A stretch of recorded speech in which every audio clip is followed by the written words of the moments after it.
Bonjour à toutes et à tous, bienvenue sur le plateau des ondes clandestines. Aujourd'hui, émission toute particulière consacrée à la drogue, la lutte anti-drogue. La politique anti-drogue des États-Unis a eu un impact significatif sur la France à plusieurs niveaux, sur la coopération policière, les stratégies de répression et d'évolution des marchés. La drogue touche toutes les couches de la société et se propage insidieusement à l'image d'une mauvaise herbe difficile à éradiquer.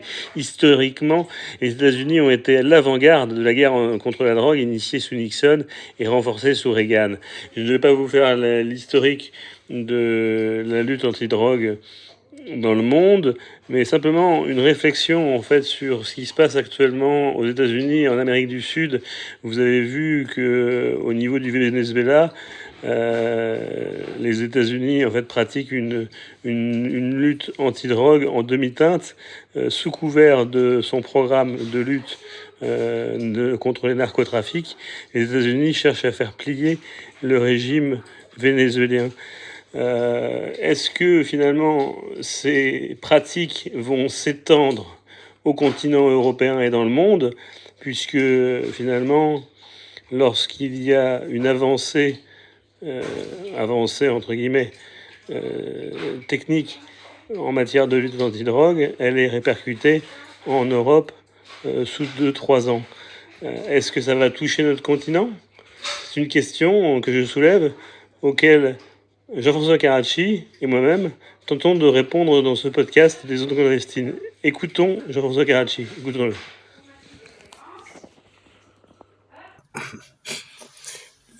Faire un podcast sur le narcotrafic, c'est déjà faire un podcast sur un élément de langage qui s'est imposé à tous, à tout un chacun, aux journalistes notamment, mais aussi aux élus.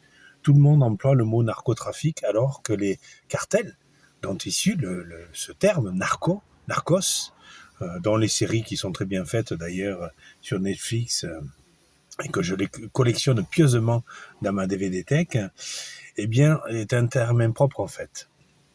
Parce que, par exemple, actuellement, pour ce que j'en sais, pour ce que j'en suis sûr, la Ndrangheta, qui est l'une des deux mafias napolitaines, bien à la main sur la poudre, sur le marché mondial de la cocaïne, qui représente 50 milliards d'euros de chiffre d'affaires par an. Vous imaginez la somme? Elle est bien réelle, hein, parce que ce sont les douanes, entre autres italiennes, les services de renseignement italiens, qui ont défini ce chiffre-là. Donc, et cet argent, il faut le blanchir. Moi, je suis pour la libération la dépénalisation des drogues. Je vous le dis, je vous le jette comme ça. Pourquoi? Pour deux raisons. La première, c'est parce que 3 prisonniers sur 4 en prison est dû au narcotrafic. Donc déjà, on a des prisons surchargées pour rien, qui nous coûtent une fortune, parce qu'on a les 3/4 de ces personnes-là qui ne sont que des dealers de quelles que soient les chaînes. Et la deuxième raison, c'est parce que avoir pénalisé à ce point le narcotrafic, c'est avoir créé le prix élevé de cela. Gérard Fauré, ancien dealer très connu et très important, l'a bien expliqué avec beaucoup d'intelligence et d'expérience, parce que c'était son métier. Hein.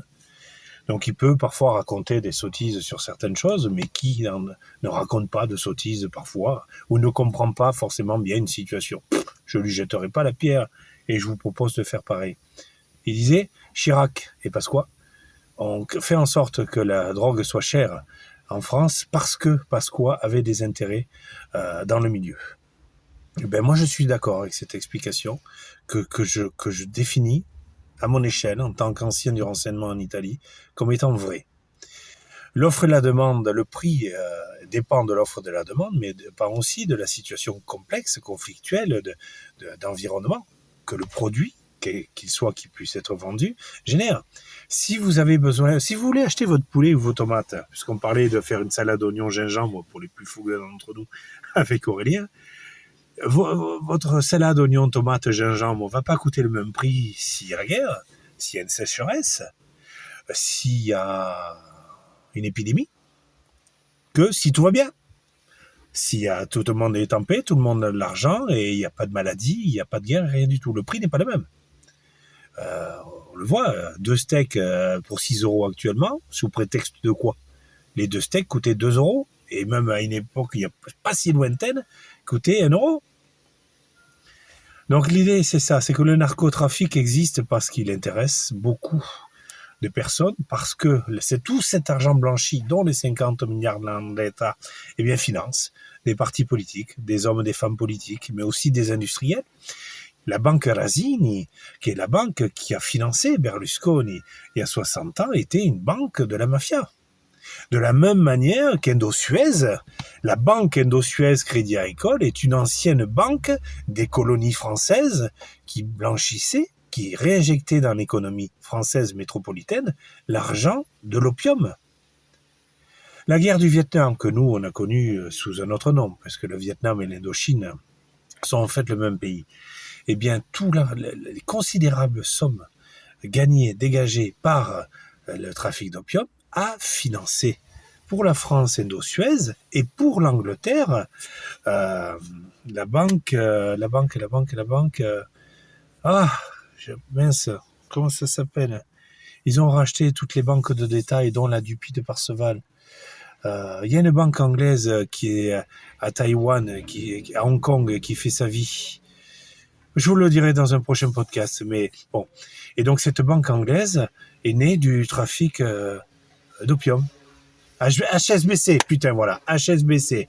HSBC est une des plus grandes banques du monde grâce à l'argent de l'opium. Encore aujourd'hui.